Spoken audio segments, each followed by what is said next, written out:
सम्पूर्णमा नमस्कार। अनि तपाईँले देख्नुभएको चाहिँ यो खाग हो कि बारुलाको गोला हो एक्ज्याक्टली यो चाहिँ थाहा भएन। अनि यो चाहिँ मेरो घरदेखि साइडमा रहेको लिचीको बुट्टाको हाँगामा यसरी झुन्डिएर बसेको छ। अनि साथीहरू यो चाहिँ ठ्याक्कै कुखुरा खोरको माथि पनि रहेको छ। अनि यो भिडियोमा चाहिँ आज हामीले यसलाई निकाल्न जाँदैछौँ साथीहरू। अनि दिउँसोमा निकाल्न गाह्रो हुन्छ भनेर हामीले चाहिँ रातिमा यसलाई निकाल्न गइरहेका छौँ।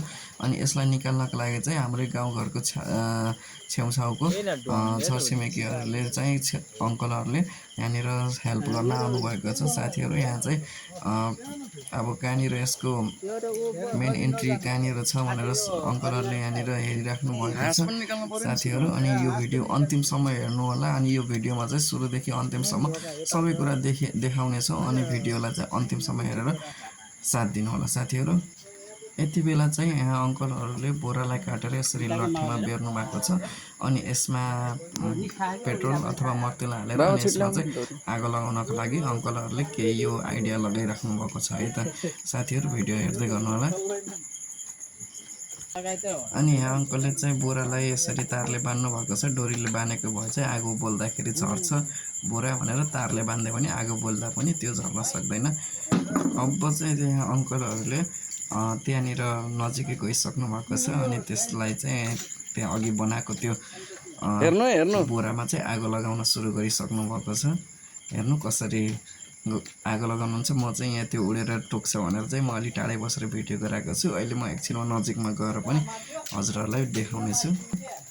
हेर्नु त साथीहरू, त्यहाँ अङ्कलहरू त एकदम नजिकै गएर त्यहाँ आगो लगाउन जानुभएको छ। एकदम सुरो मान्छे, एकदम बहादुर भनौँ न होइन। त्यस्तो अब नजिकै गएर केही नडराइकन गएर त्यसरी आगो लगाउनु भएको छ साथीहरू। म चाहिँ अलिक टाढा बसेर यहाँ भिडियो गरिरहेको छु तपाईँहरूलाई देखाउनको लागि। साथीहरू अङ्कलले निकै अब नजिकै गएर आगो लगाइसक्नु भएको छ। अनि अब म पनि अब बिस्तारै अगाडि गएर तपाईँहरूलाई देखाउँछु है त। ल हेर्नु है त साथीहरू, अब म पनि तपाईँहरूलाई नजिकै गएर देखाउँदैछु। दाइहरूले यहाँ अङ्कलहरूले यसरी आगो लगाउँदै हुनुहुन्छ। अनि यसरी गर्दाखेरि चाहिँ उड्न नसक्दो रहेछ क्या। अनि त्यही किसिमले उहाँहरू काम गरिराख्नु भएको छ। अब निस्किन यति भएपछि आनन्दै पोल्दिनु भयो त।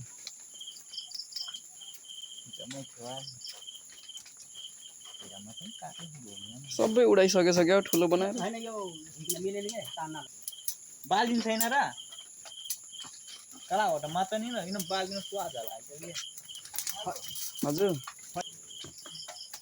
ए माथि माउ होला त्यसमा त इला माछी भन त चाहिँ इला उ त्यहाँ पनि छ उ हैन के अब यो त तोडे नि एउटा सबै पुरै छ नि अनि भर्खर मैले युट्युबमा हेरेको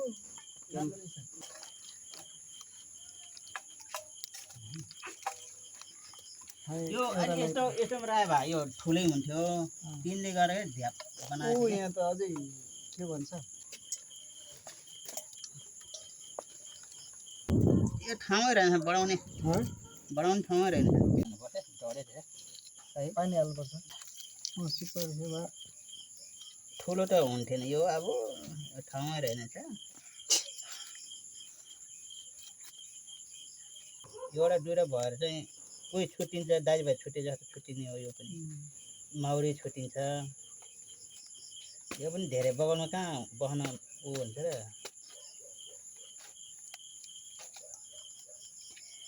समय सालको फल हो कि भनेको कसरी बनाउँदो रहेछन् कि। ल साथीहरू, यहाँ अङ्कलहरूले अब सबै निकालेर यसरी यहाँ सुपमा राखेर धोएर मिलाएर यसरी राख्नु भएको छ। अब यसलाई पकाउनको लागि तर्खर गरिराख्नु भएको छ साथीहरू। हेर्नुहोस् यसरी अब पकाउनको लागि तयारी गर्दै हुनुहुन्छ साथीहरू। आजलाई यति नै है। तपाईँलाई भिडियो कस्तो लाग्यो कमेन्ट बक्समा कमेन्ट गर्नु होला। हस् त, बाई बाई।